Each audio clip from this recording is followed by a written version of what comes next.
मुझे आमंत्रित किया। बहुत दिनों बाद, बहुत समय बाद मैं प्रेस क्लब आ रहा हूँ। बहुत सारे पुराने चेहरे भी मैं देखता हूँ जिनको सालों से जिनसे संपर्क रहा है, और समय समय पर अलग विषय होते हैं। अगर यहाँ मैं 3 साल पहले होता विषय अलग होता, 10 साल पहले होता तो विषय अलग होता। राजनीति में भी बहुत परिवर्तन हुआ है। 5 साल पहले 25% लोग सोशल मीडिया से जुड़े थे, आज 95% जुड़े हैं, और जिनको हम ज्ञान देने जाते थे आज वो हमें ज्ञान देने के लिए तैयार है। ये परिवर्तन है। आज प्रदेश की तस्वीर हम सबके सामने है। जितना भी प्रचार कर ले, जितनी भी घोषणाएं हो जाएं, जितनी भी योजनाओं, हर हफ्ते एक नई योजना की घोषणा होती है। ये मीडिया की राजनीति, ये कलाकारी की राजनीति मैं मानता हूं कि आम जनता समझती है। महंगाई सोचा सा मुंह फोड़ रही है। आज गरीब आदमी क्या खाएगा, कैसे जिएगा। हम किसी चीज का भाव लें, राशन का भाव 50% बढ़ा है। थाली जो पहले जितना थाली में होता था, आज हम उस थाली में वही क्या रख सकते हैं। पेट्रोल लें, डीजल लें, सिलेंडर लें। हमारे समय में सिलेंडर 400 रुपए का हुआ करता था, आज 1000 रुपए है। इस प्रकार पेट्रोल का, ये मुझे याद है कि जब लगभग 50 से 54 रुपए पेट्रोल गया, शिवराज सिंह जी ने साइकिल में गए। आज ये साइकिल पंचर। मोदी जी ने कितनी आलोचना करी पेट्रोल की, कितनी आलोचना की उस समय की महंगाई की। आज इस पर चुप्पी साधी हुई। महंगाई, बेरोजगारी।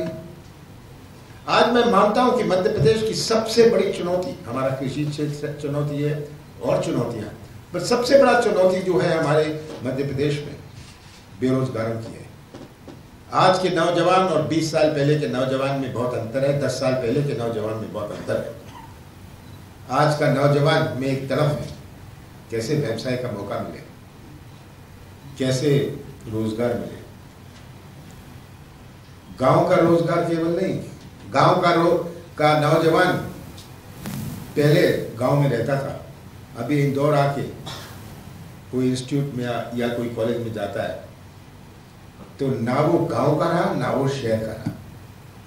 उसकी तरफ पहचाननी चाहिए, और यही नौजवान हमारे मध्य प्रदेश का भविष्य तय करेंगे, हमारे मध्य प्रदेश के भविष्य का निर्माण करेंगे।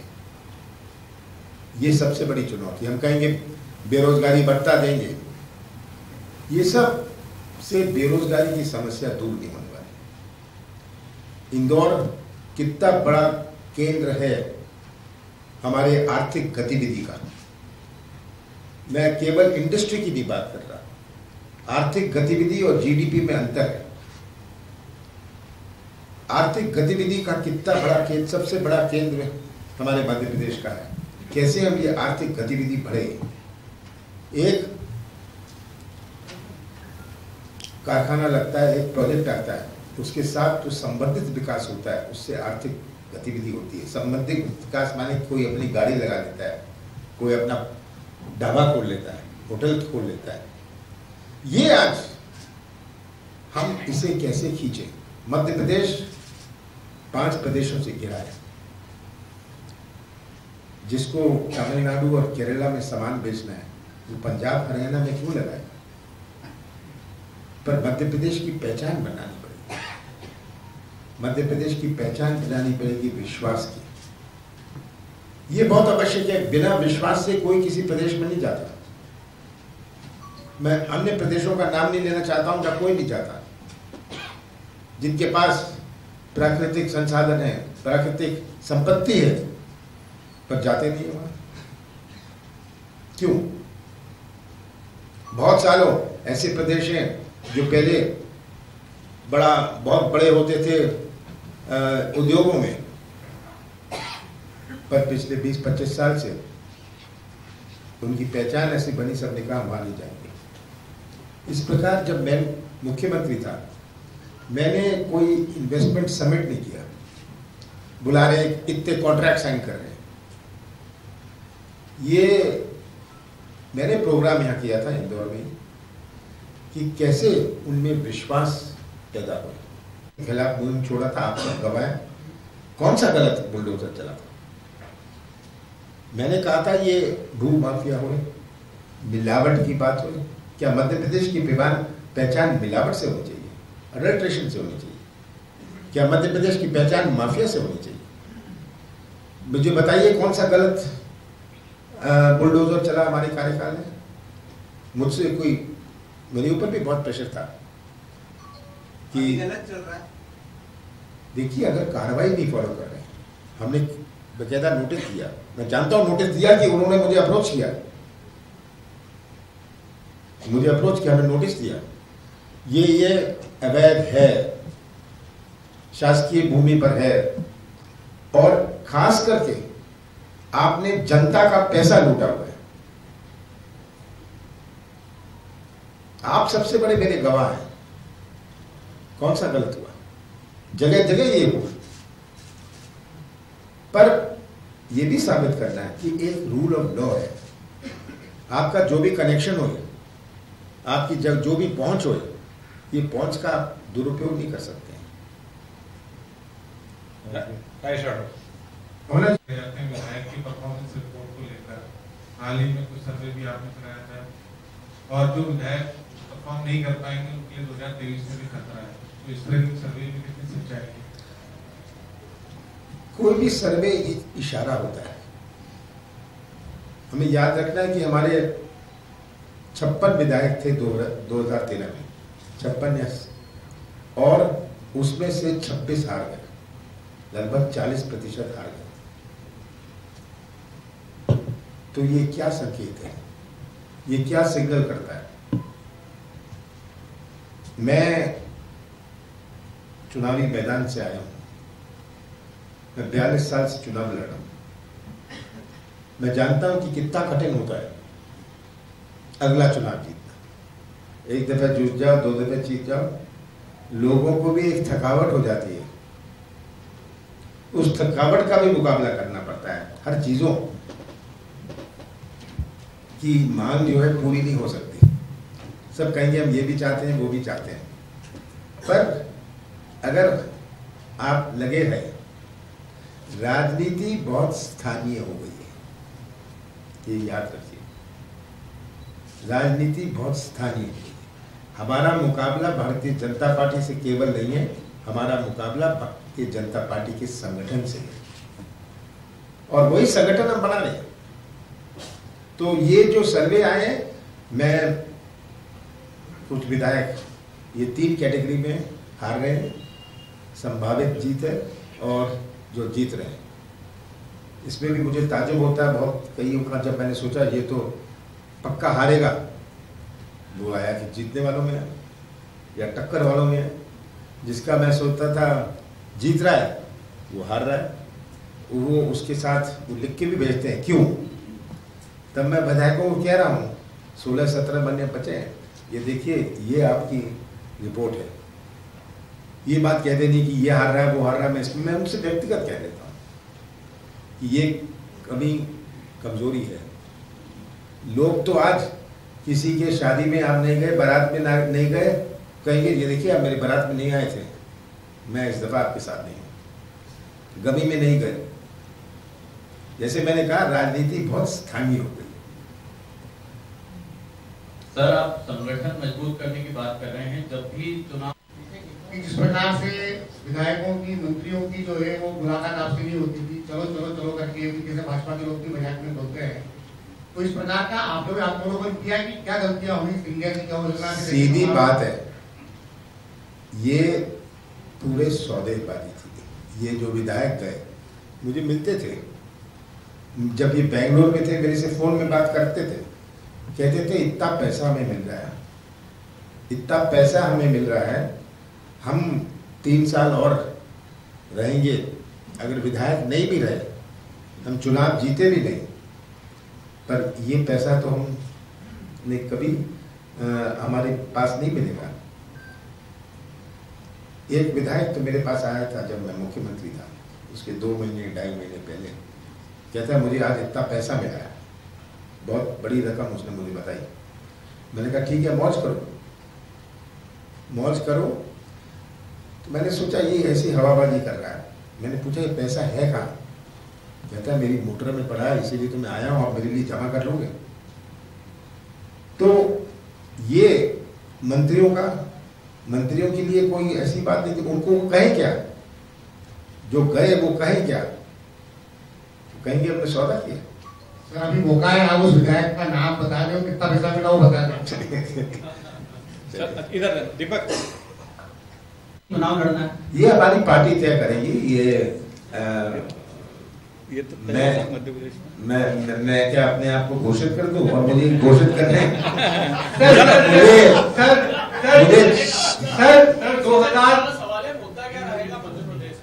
सीधी बात, मध्य प्रदेश की तस्वीर देख लीजिए और सच्चाई का साथ दीजिए। सर 2023 में इंडिया की बड़ी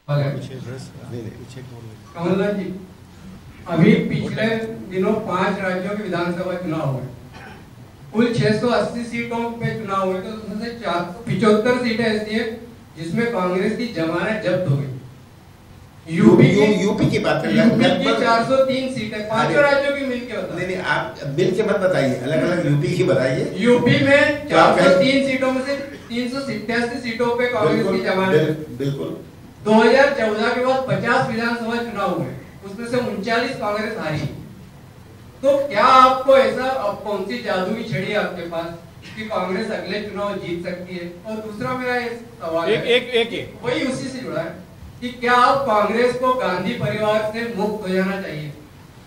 सबसे पहले उत्तर प्रदेश की बात कर लें। उत्तर प्रदेश में हमारा संगठन बहुत कमजोर था, ये मैंने हमेशा कहा था। मैं तो जब युवक कांग्रेस का महामंत्री था, उत्तर प्रदेश एक प्रदेश था मेरे साथ, मैं तो लखनऊ भी गया था, उत्तर प्रदेश गया था, और मैंने कहा था सबको कि यहाँ कोई संगठन नहीं है, यहाँ पर गांव में कोई आदमी नहीं है। कोई इसका बच्चा रात को बीमार हो जाए, वो कहता है कि मैं कमलनाथ को ढूंढने जाऊंगा, क्या मैं इसको ढूंढने जाऊंगा? हमारा संगठन नहीं था। तो उत्तर प्रदेश की बात तो छोड़िए, पंजाब में विचित्र सिचुएशन थी, ये बात सही है।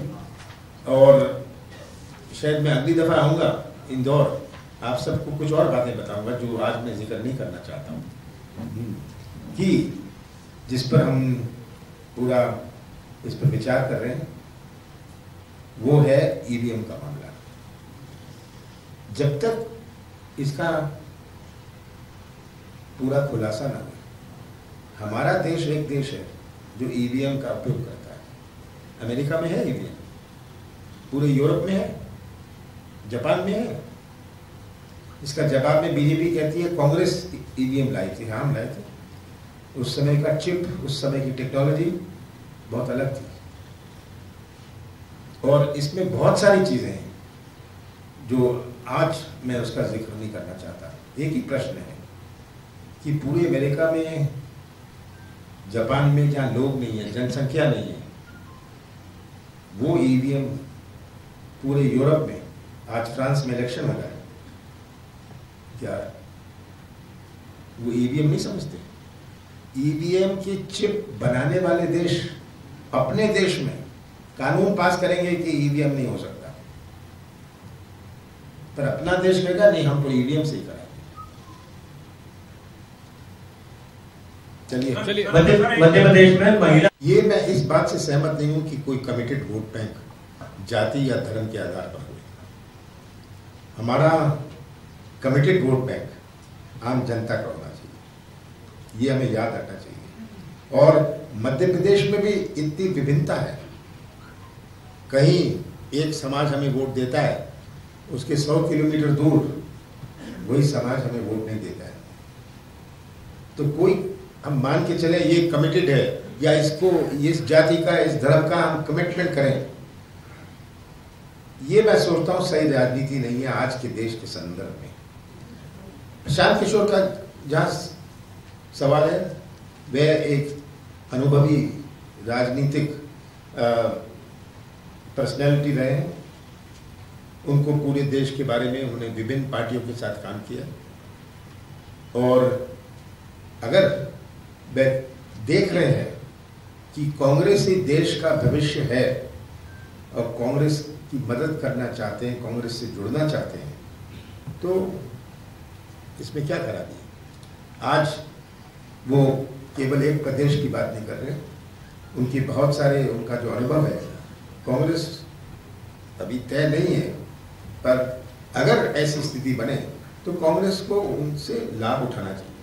कमलनाथ जी, इसी से जुड़ा एक सवाल मैं कर लेता हूं आपसे। हम उनको मुआवजा देंगे। ये एक सिस्टम, ये हमें याद रखना है कि हमारा संविधान जो बाबा साहब अम्बेडकर ने बनाया था, हमें कई बातें जो भारत की है, मैं ये हमेशा कहता हूं कि ऐसा कोई देश पूरे विश्व में नहीं है जहां इतने धर्म, इतनी जातें, इतनी भाषाएं, इतनी देवी देवताएं हो। कोई ऐसा देश है? ये हमारी संस्कृति का प्रतीक है कि हम एक झंडे के नीचे खड़े हैं। संस्कृति जो जोड़ने की है, संस्कृति जो सबको एक रखने की है, इस पर भी आज बहुत बड़ा आक्रमण हुआ है। आज जो इंस्टीट्यूशनल आक्रमण है, इंस्टीट्यूशनल अटैक है, जब आप किसी का मकान तोड़ते हैं बिना नोटिस के, आपने तो तोड़ लिया, पर मैं तो यही कहना चाहता हूं कि हमारी सरकार आएगी, हम इस पर पूरी इंक्वायरी करके इनको मुआवजा देंगे जिनके साथ अन्याय हुआ है। चलिए महेश जी। सर, गुजरात के चुनाव में आने वाले दिनों में, और गुजरात के जो कार्यकारी अध्यक्ष हैं हार्दिक पटेल, वो बीजेपी की तारीफ कर रहे हैं। अमूमन ये दो स्थितियों में होता है राजनीति में, या तो आपको आपकी टॉप लीडरशिप के बीच में कुछ अनबन है, या फिर आपको उनसे कुछ ज्यादा चाहिए। हार्दिक के बयान को किस तरीके से देखते हैं? ये अंदरूनी गुजरात कांग्रेस का मामला है। ये भी कंपटीशन होता है हर पार्टी में। हमारे यहाँ से भी कई छोड़ के गए। अभी उत्तर प्रदेश के चुनाव में वो कहाँ है? ये हमेशा होता है। और गुजरात की अंदरूनी राजनीति में मैं ज़्यादा नहीं जानता। मैं गुजरात का इंचार्ज भी रहा हूँ जब मैं कांग्रेस का महामंत्री था अखिल भारतीय कांग्रेस कमेटी में। वहाँ राजनीतिक जागरूकता भी है। ये समझ जाते हैं कि क्या सही है, क्या सही नहीं है। हार्दिक पटेल पहले जन्म से तो कांग्रेस में थे नहीं। अब उनकी अंदरूनी अगर कोई ऐसी राजनीति है, हमें प्रयास करना चाहिए कि हम हार्दिक पटेल को समझाएं।